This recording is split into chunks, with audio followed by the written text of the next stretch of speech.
when life strips away everything you hold dear. Your home, your family, and every ray of hope. Most people give up, but trapped in the pages of history is a remarkable true story where one faithful decision by a broken, empty-handed foreigner changed the destiny of a nation forever. This is the story of Ruth and Naomi. A grieving mother left completely alone in a foreign land after losing her husband and both of her young sons. And a loyal daughter-in-law who gave up her own homeland and future just to stand by her broken mother-in-law. As this young foreigner began gleaning leftover barley under the harsh sun, no one knew that her humble labor was setting into motion a divine miracle. One that would lead directly to the lineage of King David himself. Join us today as we uncover this unforgettable biblical journey of loyalty, love, and ultimate redemption.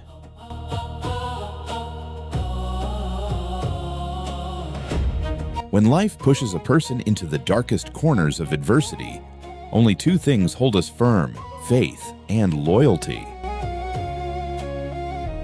Throughout the pages of history, remarkable events remind us that even when all visible hope seems gone, a quiet, unseen plan is working behind the scenes. Today, we journey into one of the most sacred and moving chapters of biblical history. This is the story of a grieving mother-in-law wandering in the land of Moab and her devoted daughter-in-law, who together walked out of deep heartbreak to shape the course of history. This is the story of Ruth and Naomi. Our story begins in Bethlehem, a name that ironically means house of bread.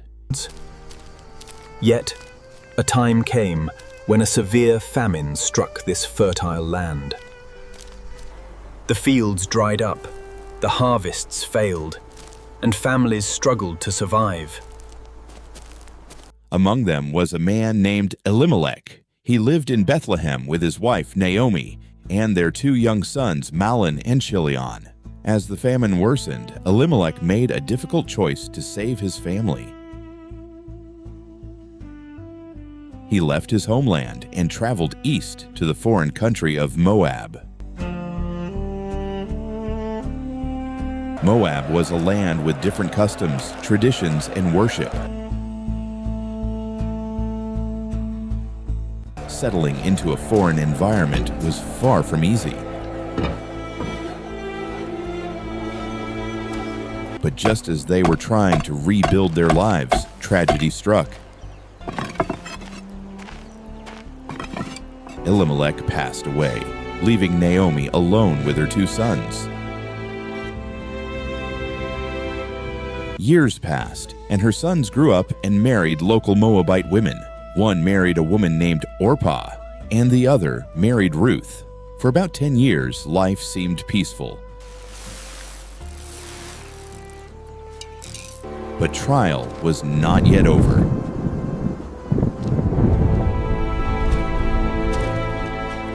In a heartbreaking turn of events, both of Naomi's sons also died.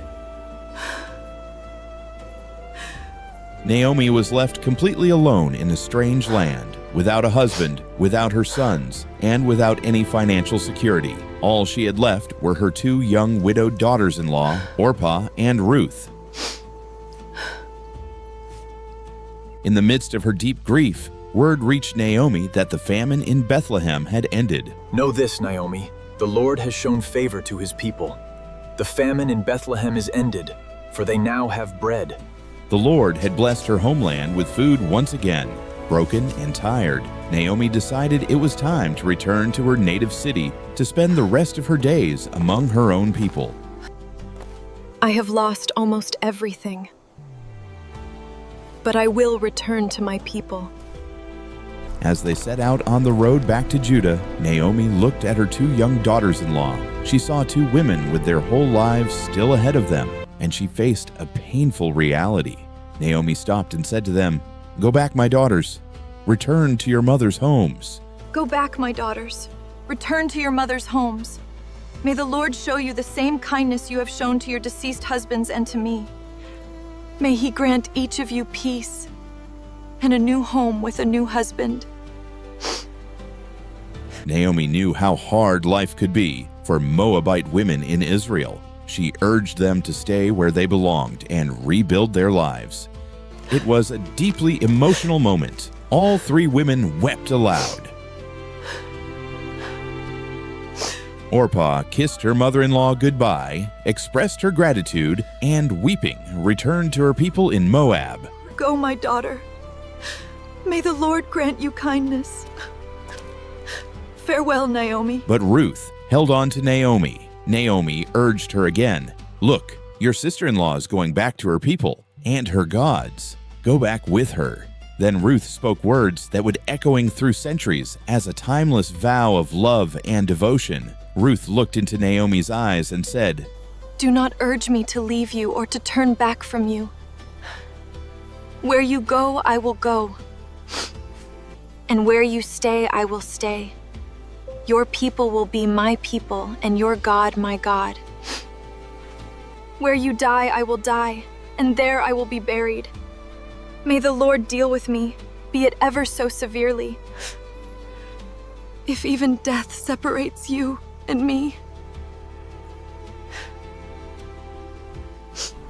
In these words was not just affection for her mother-in-law, but a profound conversion of heart and absolute trust in the God of Israel.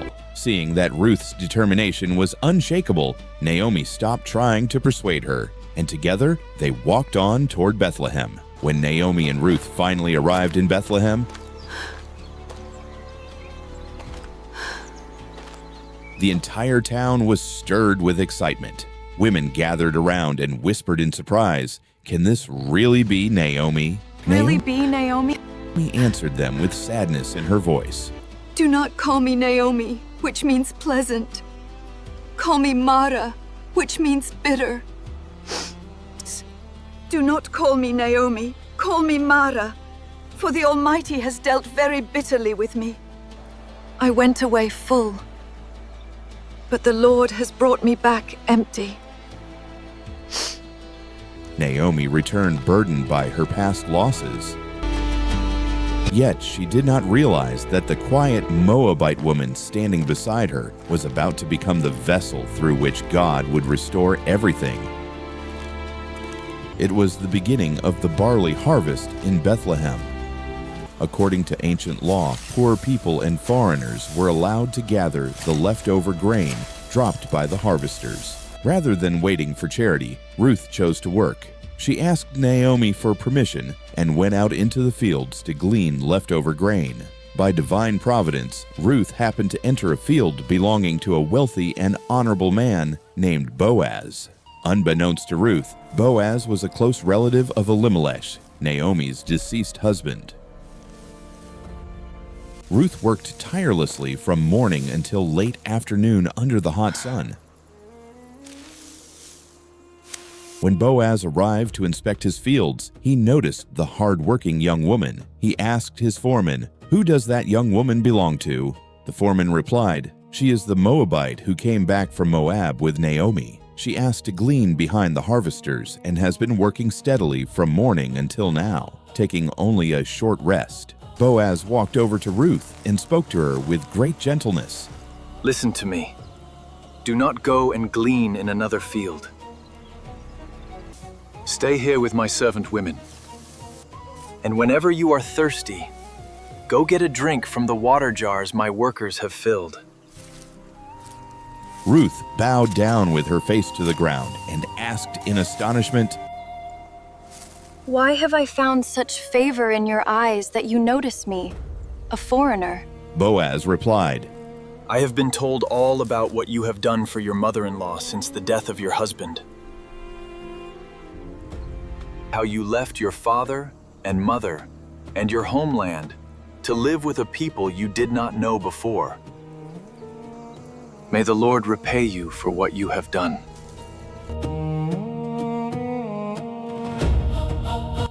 May you be richly rewarded by the Lord, the God of Israel, under whose wings you have come to take refuge.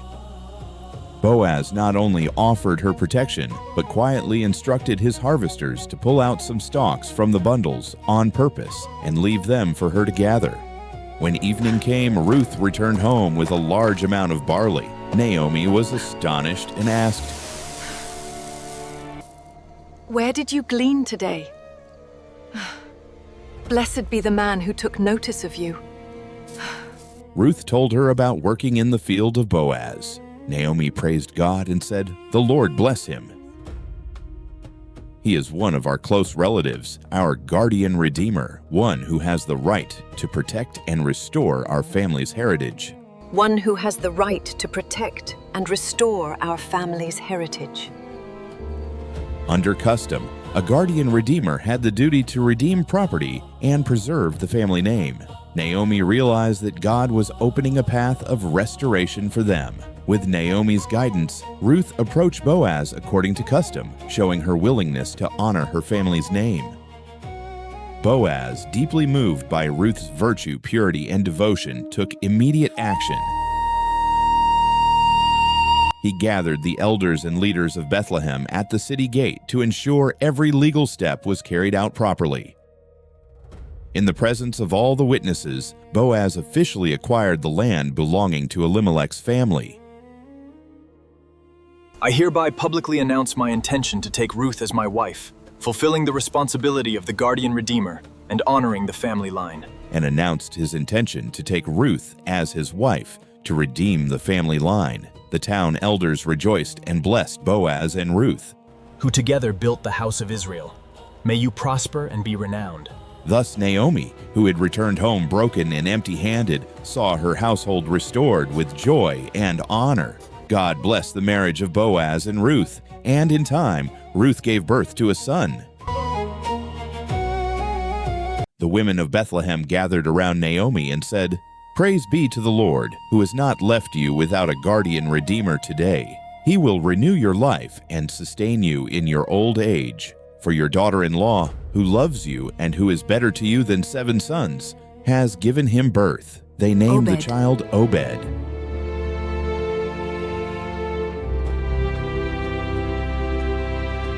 And here lies one of the most remarkable moments in history. Obed became the father of Jesse, and Jesse became the father of King David. Ruth, a humble foreigner who chose the path of faith, loyalty, and selflessness during her darkest trial, was not only given a brand new life, but was granted an everlasting place in the direct lineage of King David and the sacred historical record. The story of Ruth and Naomi teaches us that our hardest moments are often the beginning of God's quiet masterpiece. When we walk with integrity, faithfulness, and love, hope is never lost, and even the bitterest trials can turn into everlasting blessings.